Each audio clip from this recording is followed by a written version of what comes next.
Good evening, everyone, and welcome back to Sounds of the Valley, where, usually, I bring you the finest musical talent from the Chippewa Valley area. I'm your host, Evan Claymar, and tonight, I wanted to take some time to do the one thing I might like even more than listening to music, and that's talking about music. I'll be bringing on some familiar TV10 faces to talk about albums and the meanings they have. Don't touch that dial.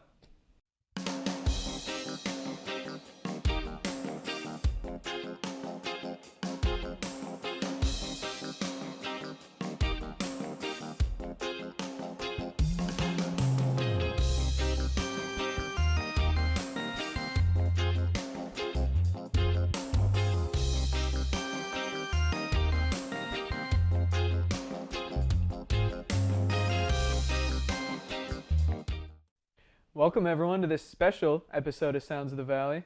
I've got familiar face from the studio here. Would you like to introduce yourself for the people at home? Hi, I'm Justin. I'm the station manager for TV10. The station manager. I took it all the way to the top.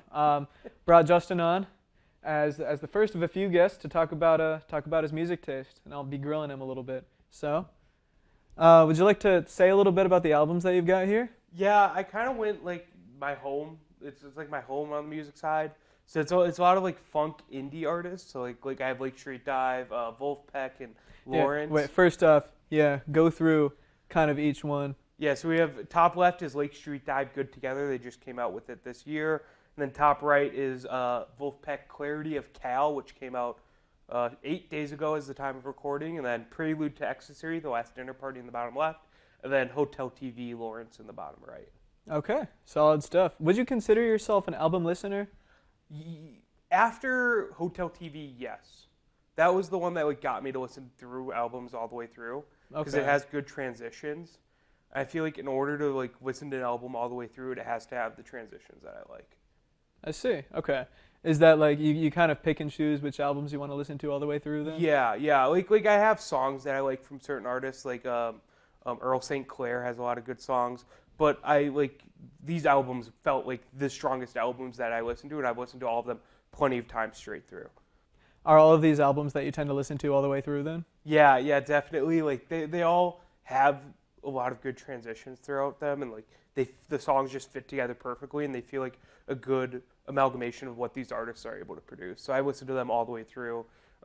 Maybe I'll stop at like a halfway point, but then usually when I get back into listening to music for the day, I'll pick it up at that halfway point of the album. Okay. How did you discover these then? Is there one that you maybe have a lot more history with than the others? Definitely Hotel TV. It's the older one on these. The Prelude to Ecstasy came out last year. Clarity of Cal was again like a week ago, and then Lake Street Dive Good Together came out late last year. Hotel TV is a 2021 album, but that was kind of my introduction to like funk music. Was like them. They're more of like pop funk, and that really allowed me to like get into the funk genre in general. Where I have a lot of songs I like from the funk genre, but not a lot of albums that I like. Okay. Is this kind of the extent of the funk albums that you do like? Yeah, I mean you could put Wolfpack in funk, but I would categorize them more indie leaning. Same with Lake Street Dive, but they're more like indie jazzy. They have some funk sound to them, but not too much. Okay. Yeah. I guess tell me a little more about the Wolfpack one. That's very new, right? Yeah, exactly. Like 8 days ago, from the time of recording this, it came out. I was the turn of the weather. I was sitting out at Olson Park, on Sunday. And I decided to listen through it all the way for the first time just on Sunday. So it's only been 3 days since I first listened to it the entire way through. But it has one of my favorite songs at the moment called Memories. It's just an entirely instrumental funk piece by them. And it's such a good piece. Keeps you guessing at every turn, and I love it. They also have 2 really good songs off the top of the album. Big Dipper, which opens, which leads into... God, why can't I think of the name of the second song? But they lead into each other, and they're both really good. And I heard them individually before they released the album. So like I knew that was going to be something I liked, and then I was able to listen through the album all the way through, and I loved it. Okay. You mentioned that good transitions is kind of what makes an album for you. What do you consider to be good transitions? Blending the songs together in a good way. Like getting in the DJ bag? Not entirely. Like Wolfpack's a great example. Big Dipper into whatever the next song is, they use a similar a structure, so you're able to hear that like bass line underneath it all, and it kind of just blends into one song. It's a matter of time. Big Dipper in a matter of time just kind of blends into one song. Last Dinner Party does it great with their Prelude to Ecstasy off the top, which is big orchestra right into their next song, which I'm forgetting what it is, but they just kind of like slowly mold into that next song, and I love that for an album, and all of these albums kind of have that somewhere placed on them. Okay. These are all quite new albums. I'll take this chance to kind of pit them against each other for you. Which of these do you think will age the best? Looking back in 21, 25, which one do you think will be seen in the best light? I think Prelude to Ecstasy, because it is the one that has the genre that I feel like sticks around the longest, where it's like indie rock. That's always going to be around. Someone's going to be doing it. I feel like that one's going to hang, whereas like funk and indie funk kind of progresses in different stages, whereas like Wolfpack's at kind of their height of their popularity. Same with like Street Dive and Lawrence. Like they're all at the height. Prelude to Ecstasy is right at kind of the bottom of where I think they can be, because they haven't released anything other than this album for the Last Dinner Party. So I think Prelude to Ecstasy is going to be the one that ages the best out of all three, or all four. Got it. Yeah. Solid stuff. The Lake Street Dive is also a new one then? Yeah, it came out late in 2024. I'm actually going to see them and Lawrence coming up in the summer, so that'll be fun. But yeah, that was a late 2024 release. It's good together. It's also a newer one. I decided not. I haven't listened to many classic albums, but I like a lot of classic stuff too. Like give me good old funk stuff like Stevie Wonder, P Funk, whatever you got. Like I'll eat it up. It's just that these felt like the albums that I've been listening to the most as of late. Got it. Yeah, that is the thing about tastes. Is that they change, which is an unfortunate thing. You know. Do you see any of these? Well, they are kind of. Hotel TV is obviously one that you've had a lot of history with. Do you think it'll continue to have that kind of staying power? I think it will. Lawrence did release their new one earlier this year. I liked it. It got a lot of hate online, but it felt kind of a little more basic than Hotel TV in terms of they went more to like indie rock than the funk route that Hotel TV has a lot of. So I felt like they're kind of churning their direction, which kind of went away from my taste, whereas Hotel TV feels like that's right where I'm at in terms of taste and album being right there. Got it. Well, I think it's time we expand the scope of the questions a little more. Which of these albums do you think would make the best hiking partner? Oh, 100% Clarity of Cal. Clarity of Cal? No would question you like to about explain? that. It has some of the best instrumental funk you'll hear. And I think I don't want lyrics while I'm doing that. You know That's what I'm fair. saying? You wouldn't want Gracie Lawrence to be singing in your ear? Not necessarily. Is Gracie Lawrence the name of the one from Lawrence? Yes. Okay. Gracie Lawrence is the lead. It's her and her brother. They do their own thing. Clyde and Gracie. Gracie kind of does all the vocals, but Clyde kind of shows up every now and again and pumps his soulful vocals out. But it just feels like Clarity of Cal is like perfectly for that activity, where it's just like peaceful, like memories. Again, great example of that. I sat and listened to that song alone on like loop for 5 times, just sitting out in nature. Like it's just perfect. Yeah. Do you have any specific hiking spots that you want to take Clarity of Cal to? Ooh. Devil's Lake would be a good one. Solid pick. Yeah, Devil's Lake, just a quick little Is stop. Wolfpack from Minneapolis, or am I thinking of someone else? They're kind of based all over the place because they have a bunch of different members. Okay. But I think they were founded in Minneapolis because like Corey Wong's part of it, Right. who's Minneapolis based, and like a bunch of other people. So I think they were founded in Minneapolis, but I think they're now all out in Cali most of the time. So Got it. Well, that's a pretty solid answer to that question. I can ask you this now. Which of these albums smells the best? ooh.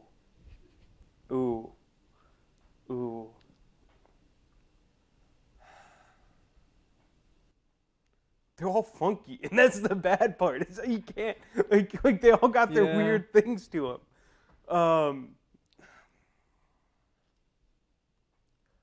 I mean, the base that 3 of them are funk and one of them's like indie rock. I'd probably go with Prelude to Ecstasy. Fair enough. I mean, I feel like how do funk, you always get that like the classic like upturned right, nose like look, So like I don't know if they smell good, right? right. What do you think Prelude to Ecstasy would smell like, if you could equate it to anything? A bonfire, like A bonfire. a nice like oaky bonfire smell. I see. Okay. Yeah, get a shampoo of that for sure. Yeah, I don't know if I want to shampoo that, but like it's good in the moment. Yeah. Well, that was I'd say you did a good job thinking through those answers. Thank you for coming through and Of course. talking over the music. Yeah, It's always enlightening. love music. Gotta have music in your life. Absolutely. And for everyone else, don't touch that dial because it's on to the next guest after this. Hi, I'm Leo and I host Home Screen at TV10. Every other week I bring you the best gaming content, reviews, news, and video game clips. If you're a gamer, this show is made for you. Tune in at mytv10.uwec.edu or on our YouTube channel, UWEC TV10.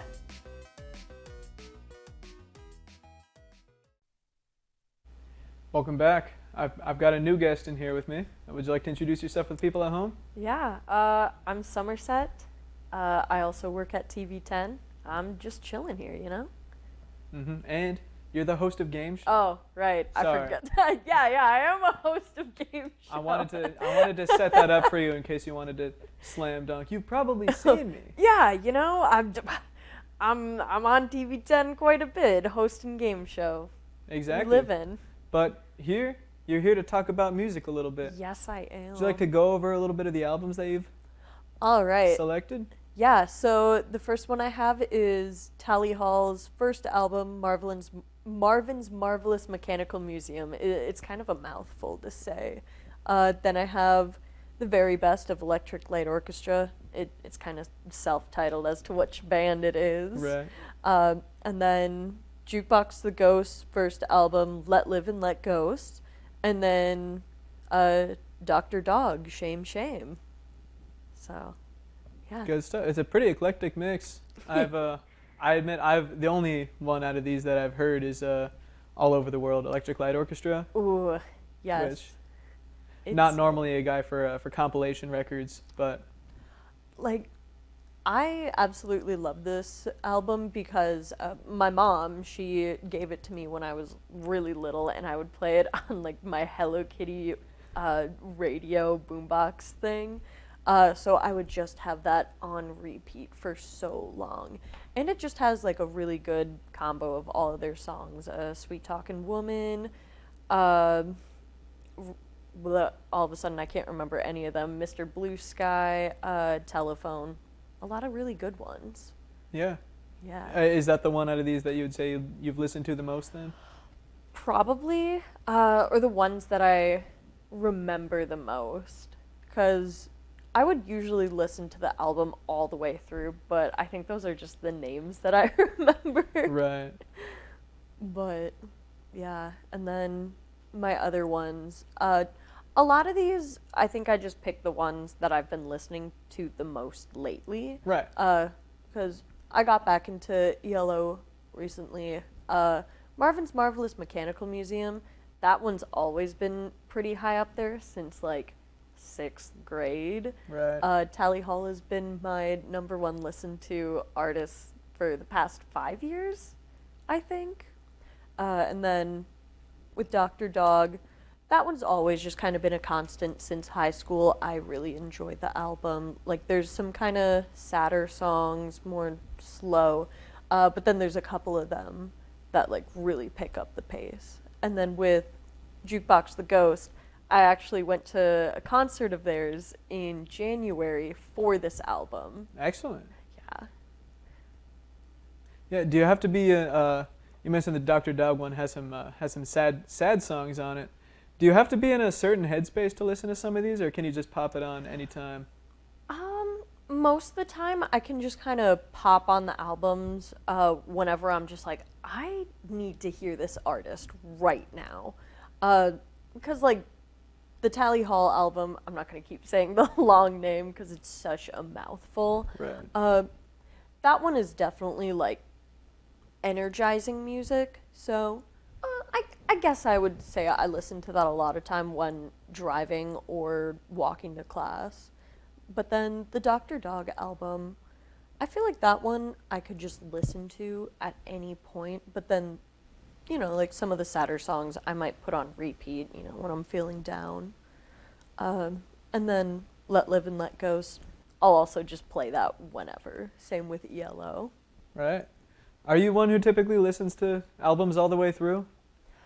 Not until recently. Like, sure, I listen to these four pretty often, but a lot of times I'll just like get songs recommended to me by friends and then I'll listen to that one. But then if they recommend listening to the entire album, I'll be like, okay, I'll give that a listen. Or if I listen to a specific song by that artist enough and then it piques my interest to just listen to the entire album instead of like individual songs.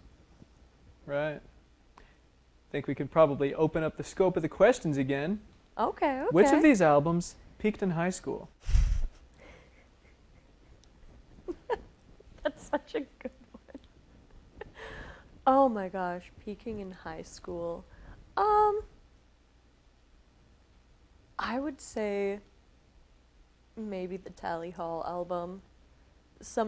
But that might be because I really associate it with like middle and high school. Right.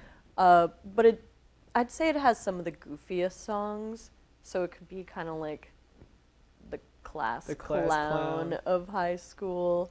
Like there's a song on it called Banana Man, and it's like, it's just a really weird song. I can't even explain it, but it like has bongos in the background and stuff, and it's just talking about like this guy that's selling bananas. So it's like, I mean, I'd struggle to think of what else a song called Banana Man would be about. Exactly. But yeah, I think that would be Tally Hall, which is kind of funny because the band formed when they were in college in like Ann Arbor, I think. Okay. Yeah. Michigan boys. Mm-hmm. Nice. You also mentioned that this is their debut album.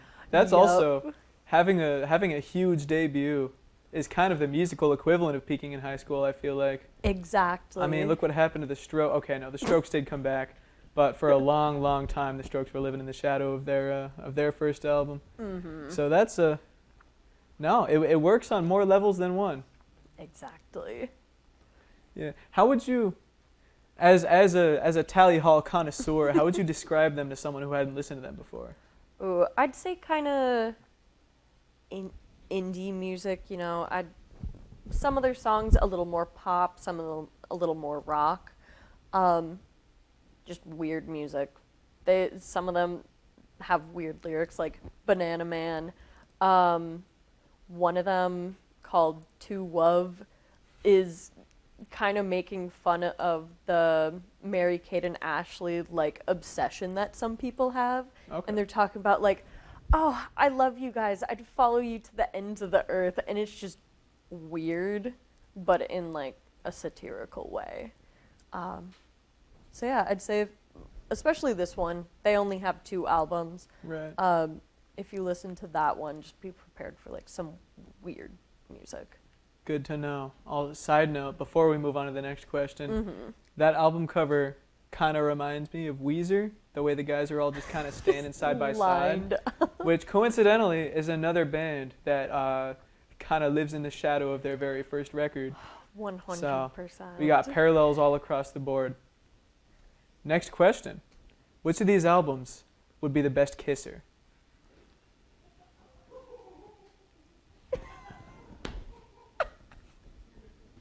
What? I don't even know how I'm supposed to answer that. Mull it over. Maybe. I mean, I guess it depends on what kind of kiss you want, you know? We'll go for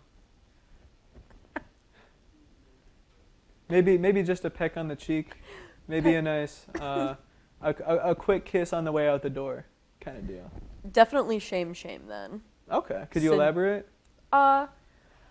I'd say it's the most relaxed out of all the albums because, like I said, it does have some of the sadder songs, but it has a lot of songs about like longing for someone.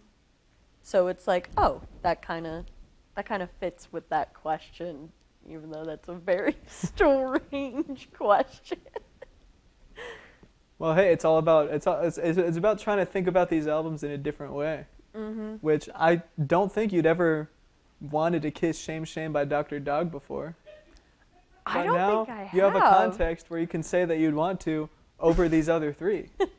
I gotta like go back to my room while I'm working on homework and like listen to each of these now and be like, okay, what do the songs relate to specifically to those two questions that you asked? Yeah, yeah. To see if I If you change your answer to any of these questions, we will have to reshoot this episode. Oh shoot. So Oh my gosh.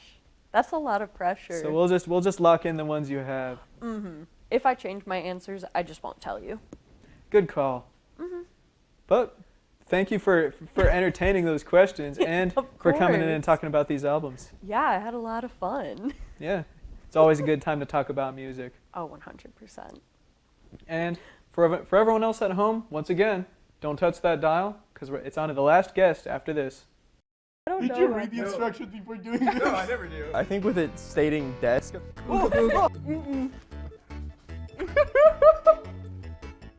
I didn't bring water or anything. Right!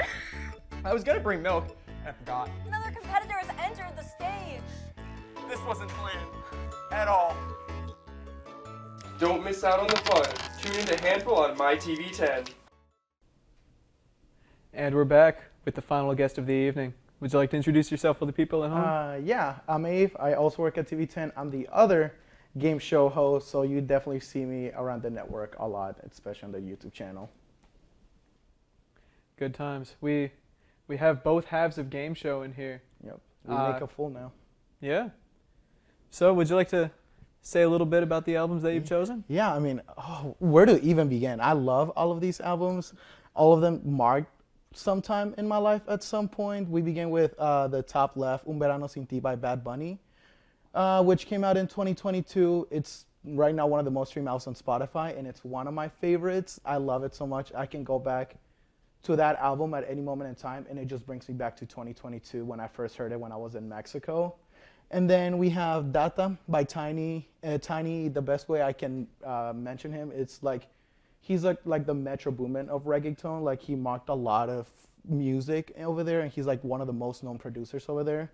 And this was his. He had been making music since like 20 years ago, and he didn't release his first album until 2 years ago, which was this one, and I love it so much. Also 2023, Blood Bunny. I can't remember the year. I want to say it's 2021, but I think I'm wrong. Blood Bunny, I love that album. I went to a concert. I went to see MXM Toon 3 years ago, and Chloe Miranda opened for her.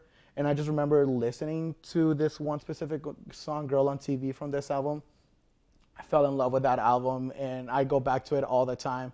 It just, like, I didn't listen to this album during the pandemic, but like this album just gives me like pandemic vibes, like stuck in my room. Would have been something that I listened to. And then of course, Mr. Morale and the Big Steppers.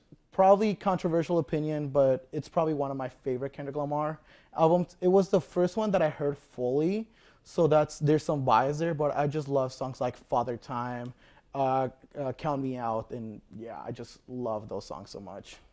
Right. I talked a bit with the previous guests about how like tastes change, and so a lot of people just kind of go with the albums that they've heard lately. Mr. Morale is that for me. I've very recently gone back to it, and I don't think the piano loop of Father Time has gotten out of my head since. No, yeah, Father Time, Purple Heart. It's like I always go back, and it's like usually it's at the beginning of the year that I listen to it. Like Mr. Morale released, I listened to it for a little bit, then forgot about it. Then 2023 began, and I listened to it a lot, forgot about it, and then the new year began again. I've gone back into it again. I have all of these also on CD, so I just popped those, except for Data, because that one did not release on CD, sadly. It was only on vinyl. And even then, I would have gotten the vinyl, but it came out when I didn't have any money, so I was just like, I wish I would have gotten it. But yeah, Mr. Morale is just so good. I love that album. You gotta hate when they don't even put it out on CD, Yeah. man. As much as CDs are making a comeback, some people just refuse to accept that. Get with the times, old man. Yeah, especially because like vinyls are so much more expensive, which is why I collect CDs instead. And I'm even surprised that Bad Bunny released that album on CD. But when he did, I'm like, I bought it the second I found out. Blood Bunny, I bought it at her concert, and Mr. Morale, my sister gifted it to me one random day. She's like, here you go. I got you a gift. It was nowhere near my birthday, so I'm like, she was just like, it reminded me of you, so I got you Mr. Morale. I'm like, oh, thank you. Good times. Yeah, Yeah. that adds an extra layer of memory and history No, with yeah. each album. Then. Yeah, like I said, I have a lot of memories with each album. Yeah. Are you the type to listen to albums all the way through usually? Yes, it started back in high school on my senior year because my school had 6 periods, and in my senior year, I didn't have a 6th hour, but I didn't have a car. So I would just walk back home, and it was about an hour and a half walk. So that's when I started listening to a lot of albums halfway through, and I mean all the way through, and I've just kept going since then. I mean, that's where I listened to Blonde, Mr. Morale, Saturno by Raúl Alejandro. Like, there's so many albums on my mind right now that like, I just love listening to albums from beginning to end when I'm like, just want to clear my head, pop a new album, and that's what I do. Yeah, that's a good way of doing it. Yeah, it's kind of a different way to consume music with albums versus individual songs. Yeah. It turns it into more of a long form art. Yeah, like, don't get me wrong, I love playlists. I mean, I think on my Spotify alone, I've made over 200 playlists. But I also love listening to albums from beginning to end. Like, if I'm driving back home, I'll pop in a new album. If I'm going on a walk at like 10 p.m., I'll pop in a new album. It's just, I think it's the easiest way to consume new music is just going on a walk and enjoying the view. Right. Which of these 4 albums then do you think you've re-listened to the most? You gave me a hard one here. I did. I listen to all of these a lot. I would probably say Data by Tiny. I go back to that album a lot because I just love like the whole story behind it. Like I said, do you know the movie Ghost in the Shell? I do. Yeah, that album, it's inspired by that movie. The creator, like the artist behind Ghost in the Shell worked on the album cover. Oh, that's really cool. Yeah, so it's like he worked on the album in Japan, and it brings like the biggest artists in like Puerto Rican music just to make this album, and like there's no skips. Like, I think in all these songs, all these albums, there's no skips, but there's maybe one song where I'm like, maybe I don't go back to it as often. But then like what was that? We Cry Together with Kendrick Lamar. That one, yeah. I skipped that one, and then the one with the Kodak verse. And is it Silent Hill? I think it is Silent Hill. Blood Bunny, I don't go back to Body Bag a lot. And with Un Verano Sin Ti, I don't go back to 2016 a lot. But Data, I'm like, I just think of that album and I listen to that. I go back to every single song at least once. So I think that one is the one that has the most replay. Like, I go back to listen to the most. Right. It's cool that you brought up the album cover for Data. All of these have quite striking album covers. Do you find yourself kind of drawn to albums with more interesting covers? Yes. I don't know why. Like, there's been times, I'm not proud of this. Like I told you, I collect CDs. There's been times where I've bought albums just because I thought the cover looked cool. And there's been times where I'm like, damn, the album is not as good as the cover made it seem. But yeah, I sometimes go kind of biased. I'm like, oh, this cover looks a lot nice, so I'm going to get it. Because I remember Un Verano Sin Ti, I hated the cover at first. Did you now? I hated it because I was like, we had just come to like really artistic album covers with his past 3, and then we got into like this more simple one. I'm like, it does not look good. But as the album grew, like, I love the album first listen, and then the cover, I'm like, never mind, maybe this cover is kind of cool. And then the heart just resembles Bad Bunny nowadays, so it's like, it's really iconic. Right. Yeah, I've also fallen victim to the buying albums based on based on the covers. It's all ones that I've heard before, but there are some that I bought not because I like the music, but I think it's because I think the cover is really cool. Yeah. Example, I don't have a picture of it, but the album Stay Lost by the band Cianvar has an amazing cover. I'm not really fond of the actual music. It's the kind of thing that I listened to a lot in high school. I think one that comes back to me like that is Music of the Spheres by Coldplay. I like the cover, it's okay, but like everything that comes with the CD is amazing. and I'm like, I just wish the album was as good as like the whole album and slash CD is. Right. Well, with a lineup as good as this, do you know what time it is? The weird questions. It's time to open up the scope of the questions. Which of these albums would you trust with your phone? Oh, I don't know, cause I mean, I don't for sure not the Bad Bunny album because that one is more. It's like a beach album, so you're like having fun on the beach. They can throw that phone on the sand or on the water, and your phone is screwed. Right. That like I told you, that's like an Android, so they're not like fully like as smart yet. Like the whole concept of the album is just like every song is like a different memory for this Android named Senna, which is the cover. So I don't know if I would I would trust her. I would say probably Blood Bunny, just because that album gives me like a lot of like bedroom pop vibes, bedroom pop vibes. So it was like just comfortable in your room. So I would say I would trust probably Blood Bunny by Chloe Miranda the most. Okay. Yeah, you don't think Blood Bunny would like destroy it or anything? I don't think so, but who knows? Who knows? That's true. And then, yeah. Yeah, I think that's a solid pick. I mean, I think Kendrick is trustworthy enough. He's trustworthy. Although, but I don't know about their kids. Is Mr. Morale trustworthy enough? That's the thing, 'cause it we're is going Mr. off the music, not the artist. Yeah, I don't know. I would probably say Blood Maybe. Bunny. I love Kendrick, but it is Mr. Morale. And that album. Not as trustworthy with, Yeah. with the precious cargo. Yeah. Well, next question then. Which of these 4 albums would win in a free-for-all fist fight? Oh, God. Oof. I don't know. I would say either Data or Kendrick. Because, like I told you, Data is like an Android based. And it's K-Dot. He's from Compton, California. Right. So, I don't know. I would say probably Mr. Morale by the Big Steppers, I think would win, honestly. Okay. Yeah. You think it would be a close battle? I think it would be a close one, but Kendrick would barely come up on top. Right. Yeah. What about the other 2 makes you think they wouldn't hold out as much? Blood Bunny, I don't know. Like I tell you, Un Verano Sin Ti is a party album, so Right. I don't know. It gives like vibes of like being drunk at like 3 in the morning in the beach. Or yeah. So I don't know. I just like partying a lot in the beach at 3 in the morning. So I don't think that they would have the energy or anything to fight back. Gotcha. And Blood Bunny is like I told you, it's more like a bedroom album. So I don't think they would win either. Well, that's a very well thought out answer. Yeah. You took those questions with grace. Yeah. But I thank like you random you questions. very much for coming and talking about your music Yeah. taste. Thank you for having me again. I love talking about music. Of course, talking about music is one of the great joys of the world. Yeah. Possibly even more than listening to it. Probably. I mean, don't look at my Spotify Wrapped. I have over 100,000 minutes on that. Well, on that note, thank all of you for tuning into this special episode of Sounds of the Valley. Make sure to check out our other content at mytv10.uwec.edu or on our YouTube channel, UWEC TV10. As always, I've been your host, Evan Claymar.